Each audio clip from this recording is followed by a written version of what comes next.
नमस्कार दोस्तों, स्वागत है आपका राजगुरु कला सेज में, जहां इतिहास बोलता है। आज हम बात करेंगे राजस्थान की उस ऐतिहासिक शताब्दी की जब चौहान, गोइल और अन्य शक्तिशाली राजवंशों ने राजस्थान की भूमि पर अपनी वीर गाथाएं लिखी है।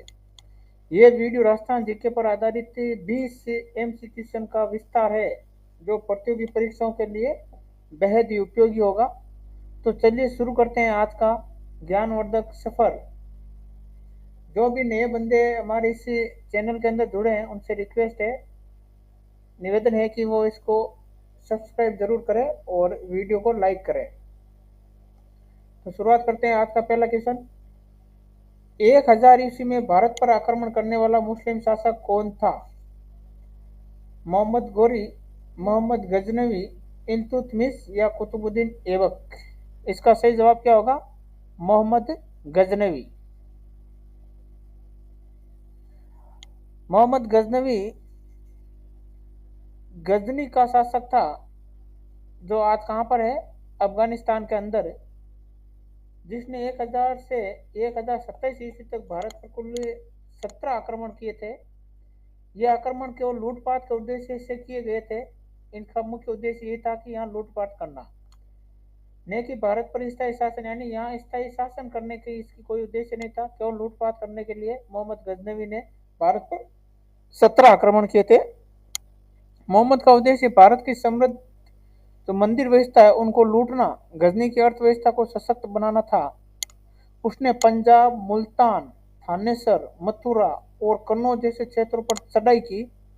उसके आक्रमणों ने उत्तर भारत की राजनीतिक व्यवस्था को गहरा झटका दिया, जिससे बाद में मुस्लिम शासक के लिए रास्ता खुला। राजस्थान में भी इसके कई प्रभाव पड़े, खासकर सीमावर्ती क्षेत्र में।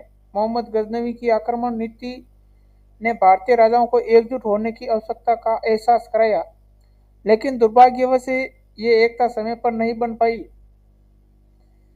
ऐसा दुर्भाग्य रहा कि इसकी एकता है वो समय पर नहीं बन पाई थी। चलो अगला सवाल देखते हैं। नेक्स्ट सवाल है, मोहम्मद गजनवी ने राजस्थान के किस मंदिर को लूटा था? चामुंडा मंदिर, सोमनाथ मंदिर, नीलकंठ मंदिर या केशवराय मंदिर? ये प्रसिद्ध क्वेश्चन है कि मोहम्मद गजनवी ने राजस्थान के किस मंदिर को लूटा था। तो इसका उत्तर हम सबको मालूम होना चाहिए। इसका सही आंसर होगा सोमनाथ मंदिर। हालांकि सोमनाथ मंदिर वर्तमान में गुजरात में स्थित है, परंतु मोहम्मद गजनवी का यह आक्रमण राजस्थान से होकर ही हुआ था, यानी मोहम्मद ने यह आक्रमण राजस्थान से होकर ही किया था। लेकिन ये सोमनाथ मंदिर है वो गुजरात के अंदर है। 1025 ईस्वी में उसने काठियावाड़ क्षेत्र पर चढ़ाई की और सोमनाथ मंदिर को भयंकर रूप से लूटा था। उसने सोमनाथ मंदिर को बहुत भयंकर रूप से लूटा था, बहुत ज़्यादा तोड़ फोड़ की, मतलब बहुत बुरी तरह से लूटा था उसने। यह मंदिर अपनी समृद्धि और चढ़ावे के लिए बहुत प्रसिद्ध था। उस समय बहुत प्रसिद्ध था, आज भी प्रसिद्ध है। महमूद ने इसे लूटकर उसकी संपत्ति गजनी ले जाकर इस्लाम के प्रचार के लिए उपयोग की, यानी यहाँ की संपत्ति है वो गजनी लेकर चला गया था। इस हमले में हजारों लोगों की हत्या, कई लोगों की हत्या की गई। यह भारतीय इतिहास की सबसे दुखद घटना में से एक मानी जाती है, यानी सबसे दुखद घटना थी ये। राजस्थान के सीमावर्ती चौहान और प्रतिहार शासक ने इसका बहुत विरोध किया, प्रतिरोध किया, लेकिन वे इससे पूरी तरह रोक नहीं सके थे। यानी चौहानों ने इसका बहुत ही विरोध किया, प्रतिरोध किया था, लेकिन इसे पूरी तरह से नहीं रोक पाए थे। अगला सवाल देखते हैं। 1024 ईस्वी में मोहम्मद गजनवी ने गुजरात पर चढ़ाई करते समय किस मार्ग से प्रवेश किया? यानी जब 1024 ईस्वी के अंदर मोहम्मद गजनवी ने गुजरात पर चढ़ाई की थी, तो वो उसने कौन सा मार्ग अपनाया था? अभी हमने पीछे पढ़ा ही था कि वो राजस्थान से होकर गुजरा था। तो राजस्थान के अंदर देखो थार रेगिस्तान है, माउंट आबू से या जैसलमेर या चित्तौड़गढ़ से। तो इसका सही जवाब होगा जैसलमेर से। इसने मोहम्मद गजनवी ने 2024 ईस्वी में सोमनाथ पर जब आक्रमण किया था, तो उसे आक्रमण करने के लिए भारत में प्रवेश करने का मार्ग है वो जैसलमेर चुना था उसने। जैसलमेर से होते हुए फिर ये आगे बढ़ा था। ये राजनीतिक रास्ता थार रेगिस्तान से होकर गुजरता था, यानी थार का रेगिस्तान भी है जैसलमेर के अंदर। इससे उसे राजस्थान की भौगोलिक रचना का भी बहुत फायदा मिला था, यानी यहाँ की भौगोलिक रचना कैसी है उसका भी उसे ज्ञान हुआ था। जैसलमेर एक बहुत ही मरुस्थलीय क्षेत्र होने के बावजूद मध्य एशिया से भारत में प्रवेश करने का एक सुरक्षित मार्ग था। ये मरुस्थलीय एरिया था। जो दिल्ली या पंजाब की तुलना में अपेक्षाकृत कम सुरक्षित था। ज़्यादा सुरक्षित मरुस्थल इलाका सुरक्षित नहीं था। मोहम्मद ने स्थानीय राजाओं के प्रतिरोध को दबाकर इस मार्ग से होते हुए गुजरात पहुंचा ये, और राजस्थान के कई क्षेत्रों को इस मार्ग से नुकसान भी हुआ था। राजस्थान के व्यापारिक और सांस्कृतिक केंद्रों पर भी बहुत ज़्यादा प्रभाव पड़ा था। अगला क्वेश्चन देखते हैं, किस प्रतिहार शासक ने महमूद गजनवी के आक्रमण का विरोध किया था? इनमें से किस प्रतिहार शासक ने महमूद गजनवी का जो आक्रमण है इस आक्रमण का विरोध किया था? नागभट्ट द्वितीय। इसका सही जवाब क्या होगा? नागभट्ट द्वितीय। गुर्जर प्रतिहार वंश महान शासक था नागभट्ट द्वितीय। इसने महमूद गजनवी जैसे आक्रमणकारियों का बहुत प्रतिरोध किया था। प्रतिहार वंश 8वीं शताब्दी से 11वीं सदी तक उत्तर और पश्चिम भारत में मजबूत शक्ति रहा था। यह प्रतिहार वंश नागभट्ट द्वितीय अरब आक्रमणों का भी मुकाबला किया था। उसकी सेना ने राजस्थान में चौकसी बनाए रखी थी। हालांकि महमूद गजनवी के समय यह प्रतिहार साम्राज्य कमजोर हो चुका था, लेकिन इसके अवशेष राजस्थान में अब भी सक्रिय है कई जगह। नागभट्ट द्वितीय की नीतियों और सैन्य सजगता ने राजस्थान में विदेशी हमलों की गति को धीमा किया। उसका प्रतिरोध भारतीय इतिहास में वीरता का प्रतीक बना। नेक्स्ट क्वेश्चन देखते हैं, 11वीं सदी में राजस्थान में कौन सा शक्तिशाली राजवंश सक्रिय था? चौहान वंश, सोलंकी वंश, परमार वंश या तोमर वंश? तो इसका सही आंसर होगा चौहान वंश। 11वीं शताब्दी के दौरान राजस्थान में चौहान वंश है वो सबसे शक्तिशाली राजवंश था। इस वंश की स्थापना 6वीं शताब्दी में हुई थी, लेकिन 11वीं सदी तक ये अत्यंत शक्तिशाली बन चुका था। 6वीं शताब्दी के अंदर इसकी स्थापना हुई और 11वीं सदी आते ये बहुत ही शक्तिशाली बन गया था। चौहान शासकों ने अजमेर, रणथंभौर, नागौर, दिल्ली जैसे बहुत ही महत्वपूर्ण क्षेत्रों पर नियंत्रण बनाया। इनका सैन्य बल, प्रशासनिक दक्षता और सांस्कृतिक योगदान राजस्थान के इतिहास में अमूल्य है। इस काल में चौहान शासक उत्तर भारत की राजनीति में केंद्रीय भूमिका निभा रहे थे। उन्होंने महमूद गजनवी अन्य विदेशी आक्रमणकारियों से अपने क्षेत्र की रक्षा भी की थी। चौहान वंश ने स्थानीय संस्कृति, मंदिर निर्माण और शिक्षा को भी प्रोत्साहित किया था। अगला सवाल देखते हैं, चौहान वंश की राजधानी कहाँ थी? चौहान वंश की राजधानी रणथंभौर, अजमेर, नागौर या दिल्ली, इनमें से कहाँ थी? तो हम सबको मालूम है चौहान वंश की प्रारंभिक जो राजधानी है या चौहान वंश की राजधानी है ये अजमेर थी। 11वीं शताब्दी में चौहान ने अजमेर को अपना राजधानी बनाया था। यह अजमेर थी, जिसे पहले अजमेरू के नाम से भी जाना जाता था। अजमेर को पहले क्या अजमेरू भी कहा जाता था। यह शहर चौहान राजा अजयपाल द्वारा स्थापित किया गया था। इसकी स्थापना अजयपाल सिंह ने की थी। अजमेर राजनीतिक दृष्टि से बेहद महत्वपूर्ण स्थान पर बसा हुआ था। यह दिल्ली, गुजरात और मारवाड़ के बीच एक केंद्रीय बिंदु था। ठीक है ना। अजमेर ने न केवल राजनीतिक बल्कि धार्मिक और सांस्कृतिक रूप से भी उन्नति की थी। यहाँ पर बर्मा का मंदिर है अजमेर पुष्कर के अंदर, विश्व का एकमात्र बर्मा मंदिर है। आना सागर झील भी यही है, तारागढ़ किला भी यही है। जैसे ऐतिहासिक धरोहर का विकास भी हुआ था यहाँ। इस समय में अजमेर शिक्षा, धर्म और कला का प्रमुख केंद्र भी बन चुका था। अगला सवाल, कौन सा चौहान शासक अजमेर में शासन कर रहा था 11वीं सदी के दौरान? यानी 11वीं सदी के दौरान कौन सा शासक है वो अजमेर के अंदर शासन कर रहा था? अभी हमने पीछे देखा ही था कि 11वीं सदी के अंदर चौहान वंश है वो अजमेर, चौहान वंश की राजधानी अजमेर थी और इसकी ये अजमेरू पहला हिस्सा कहा जाता था। और चौहान राजा था जो अजयपाल था, इसने इसकी स्थापना की थी। तो इसका सही जवाब क्या हो जाएगा? अजयराज द्वितीय। ठीक है। अजयराज द्वितीय चौहान वंश का एक महत्वपूर्ण शासक था जिसने 11वीं सदी में अजमेर और आसपास के क्षेत्र पर शासन किया था। उसने न केवल अपनी राजधानी को मजबूत किया बल्कि व्यापार, प्रशासन और धर्म के क्षेत्र में भी कई सुधार किए थे। कहा जाता है कि उसने अजमेर को एक सुव्यवस्थित शहर में बदलने में महत्वपूर्ण योगदान दिया था। अजयराज द्वितीय के शासन में अजमेर एक समृद्ध नगर बन गया जहाँ व्यापार, मंदिर और शिक्षा का प्रसार हुआ था। उन्होंने कई सरोवर और मंदिरों का निर्माण कराया था। उन्होंने विदेशी आक्रमणकारियों के प्रति सजगता रखी और आंतरिक स्थिरता को प्राथमिकता भी दी। अगला क्वेश्चन, अजयराज द्वितीय ने कौन सा प्रसिद्ध शहर बसाया? निम्न में से कौन सा शहर बसाया था? अभी हमने पीछे पढ़ा ही था, अजमेर 3-4 बार पढ़ लिया था। तो प्रसिद्ध शहर कौन सा बसाया था अजयराज ने? अजमेर। अजरा द्वीप के द्वारा बसाया गया अजमेर नगर वो आज अजमेरू को आज अजमेर के नाम से जाना जाता है। ये 11वीं सदी का एक प्रमुख नगर था, उस 11वीं सदी का एक बहुत मुख्य नगर था। इसकी स्थापना राजनीतिक दृष्टि से भी की गई थी ताकि विदेशी आक्रमणकारियों से इसकी सुरक्षा की जा सके, व्यापार मार्गों पर नियंत्रण बना रहे। अजमेर की स्थापना के साथ ही यह नगर चौहान साम्राज्य की राजधानी भी बन गया था। जैसे अजमेर की स्थापना हुई थी, साथ साथ में चौहान साम्राज्य की एक राजधानी भी बना दिया गया अजमेर को। यहाँ के धार्मिक स्थल जैसे बर्मा मंदिर, पुष्कर तीर्थ स्थल आदि विकसित भी हुए थे। अजयराज ने इस शहर को दीवारों और दरवाजों से भी सुरक्षित बनाया था और इसे एक सांस्कृतिक केंद्र में परिवर्तित कर दिया। यह शहर बाद में वर्षों में भी ऐतिहासिक दृष्टि से बहुत ही महत्वपूर्ण बना रहा। अगला सवाल देखते हैं, अजमेर को पहले किस नाम से जाना जाता था? तो अभी हमने पीछे पढ़ा ही था, अजमेर को पहले अजयमेरू के नाम से जाना जाता था। अजमेर का प्राचीन नाम भी अजयमेरू था। इसे चौहान वंश के राजा अजयपाल द्वारा 11वीं शताब्दी में शुरुआत में बसाया गया था। अजय का अर्थ होता है अजीवित, सॉरी अविजित। अजय का अर्थ क्या होता है? अविजित, जिसे विजय नहीं पा सके, ठीक है ना। और मेरू का अर्थ होता है पर्वत है, अर्थात विजय पर्वत, ऐसा पर्वत जो विजय, ठीक है ना, ये विजित हो, विजय पर्वत। अजयपाल ने इस नगर को एक शक्तिशाली राजधानी के रूप में विकसित किया था। अजयमेरू न केवल राजनीतिक बल्कि धार्मिक दृष्टि से भी बहुत ही महत्वपूर्ण था। यहाँ के मंदिर, तीर्थ स्थल, दुर्ग आदि आज भी उस गौरवशाली इतिहास की गवाही देते हैं।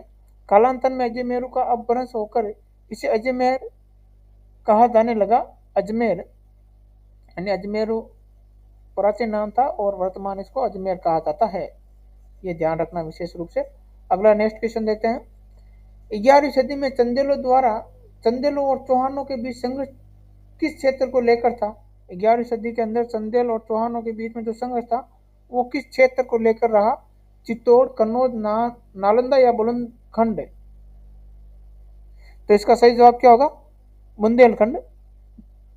11वीं सदी में चौहान वंश और चंदेल वंश के बीच में एक प्रमुख संघर्ष रहा था जो बुंदेलखंड के क्षेत्र को लेकर हुआ था।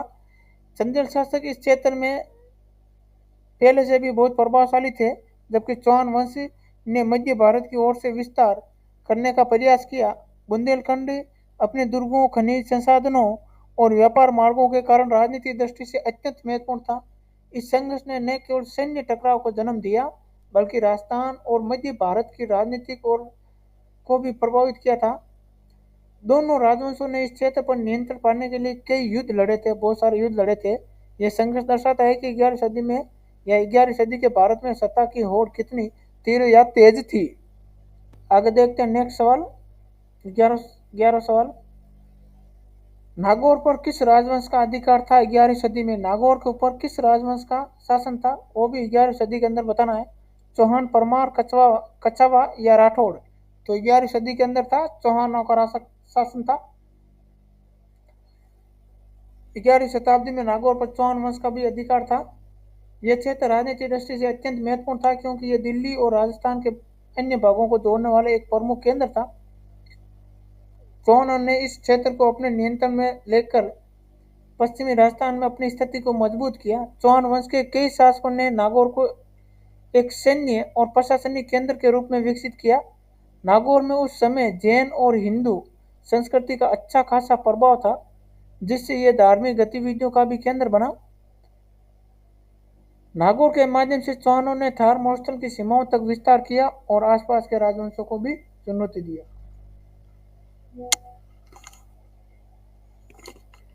नेक्स्ट सवाल, किस राजपूत राजा ने 1050 ईस्वी के आसपास रणथंभौर पर अधिकार किया था? ऐसा कौन सा राजपूत राजा था जिसने 1050 ईस्वी के आसपास रणथंभौर के ऊपर अधिकार किया था? विग्रहराज चतुर्थ, जंडराज, हमीरदेव या वाकपति? तो इसका सही जवाब क्या होगा? वाकपति। 1025 ईस्वी के लगभग वाकपति नामक एक राजपूत शासक था जिसने रणथंभौर पर अधिकार किया था। वाकपति चौहान वंश से संबंधित थे और रणथंभौर दुर्ग को जीतना उनके लिए सैन्य दृष्टि से एक बड़ी उपलब्धि भी थी। यह किला अरावली पर्वतमाला पर स्थित होने के कारण एक प्राचीन दुर्ग भी माना जाता है। यह किला कहाँ है? अरावली पर्वतमाला के ऊपर स्थित है, इसलिए इसको एक प्राचीन दुर्ग भी कहा जाता है, जिससे इसकी सुरक्षा बहुत मजबूत थी। रणथंभौर पर अधिकार प्राप्त करने के बाद चौहान वंश की शक्ति और प्रतिष्ठा में भी वृद्धि हुई थी। बाद में यही किला कई संघर्षों और वीरगाथाओं का केंद्र बना। विशेष रूप से अमीरदेव जैसे शासकों के समय ये ऐसा हुआ था।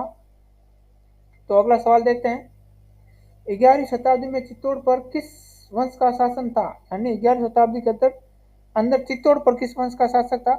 गोहिल वंश, चौहान वंश, परमार वंश या राठौड़ वंश? तो इसका सही जवाब क्या होगा? गोहिल वंश। 11वीं सदी में चित्तौड़ पर गोहिल वंश का शासन था। बप्पा रावल द्वारा स्थापित ये वंश चित्तौड़ के प्राचीन और वीर शासकों में गिना जाता है। बप्पा रावल के बारे में कल भी हमने पढ़ा था।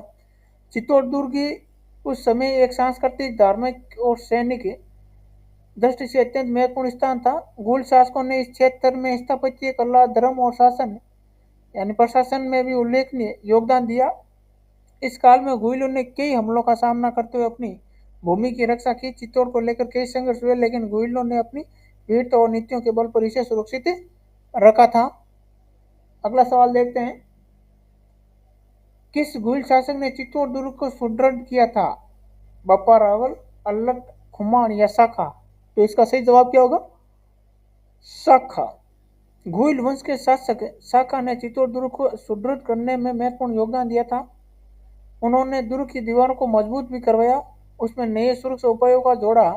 उस समय चित्तौड़ पर बाहरी आक्रमणों का खतरा बहुत बढ़ रहा था। ऐसे में दुर्ग को और अधिक मजबूत बनाना एक रणनीतिक निर्णय था। दुर्ग में जल स्रोत, स्नानागार और भंडारण की भी व्यवस्था को सुधारा गया। चित्तौड़ दुर्ग न केवल राजनीतिक दृष्टि से बल्कि सांस्कृतिक और धार्मिक केंद्र के रूप में भी प्रतिष्ठित हुआ और शाखा का कार्य इसमें मुख्य भूमिका निभाता है। अगला सवाल देखते हैं, किस विदेशी यात्रा ने इस काल में राजस्थान का उल्लेख किया? इनमें बतूता, अल बिरूनी, फाहियान या मार्को पोलो? तो इसका सही जवाब होगा अल बिरूनी। 11वीं सदी के दौरान अल बिरूनी एक प्रमुख मुस्लिम विद्वान और यात्री थे जिन्होंने राजस्थान और भारत के अन्य भागों का वर्णन किया। वे महमूद गजनवी के साथ भारत आए थे और उन्होंने यहाँ सामाजिक, धार्मिक, भौगोलिक और विज्ञान पर गहन अध्ययन भी किया था। राजस्थान की संस्कृति, स्थापत्य और रीति रिवाजों का उन्होंने विस्तार से उल्लेख भी किया था। उनकी कृति तहकीक ए हिंद भारत को जानने का एक महत्वपूर्ण स्रोत मानी जाती है। उनकी क्या कृति थी? कृति का नाम था तहकीक ए हिंद, जिसके अंदर भारत को जानने का एक महत्वपूर्ण स्रोत है। यह ग्रंथ, इस ग्रंथ में राजस्थान के नगरों, लोगों और धर्मों का जो उल्लेख मिलता है वह उस समय की ऐतिहासिक जानकारी का महत्वपूर्ण दस्तावेज भी है। अगला सवाल देखते हैं, नेक्स्ट क्वेश्चन, अल बिरूनी ने किस शासक के साथ भारत यात्रा की थी? मोहम्मद गोरी, मोहम्मद गजनवी, कुतुबुद्दीन ऐबक या बलबन? तो इसका सही जवाब क्या होगा? महमूद गजनवी।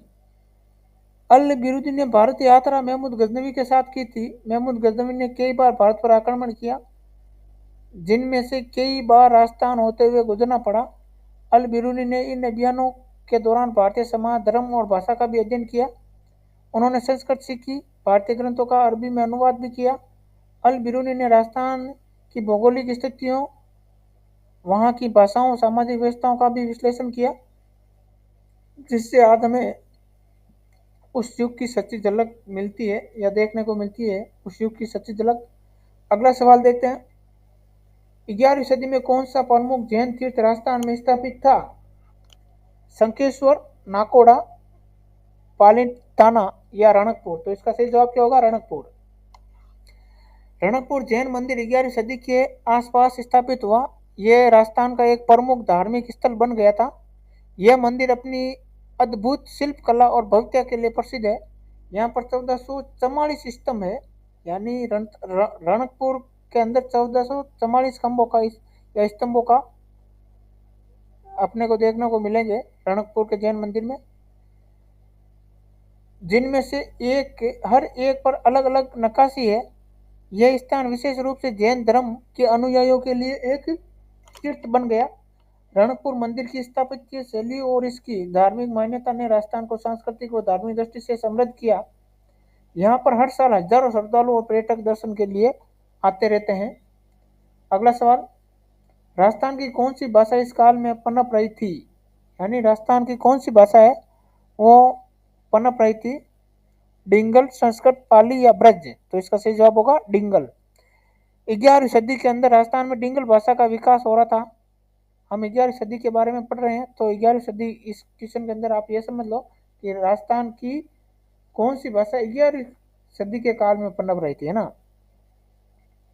तो 11वीं सदी में राजस्थान में डिंगल भाषा का विकास हो रहा था। ये एक प्रकार की प्राचीन और राजस्थानी भाषा थी, यानी एक बहुत प्राचीन और राजस्थानी भाषा थी डिंगल, जो मुख्यतः कवियों और चरणों द्वारा प्रयुक्त की जाती थी। डिंगल भाषा में वीर गाथा, राजाओं, परिस्थितियां और ऐतिहासिक घटनाएं वर्णित की जाती है।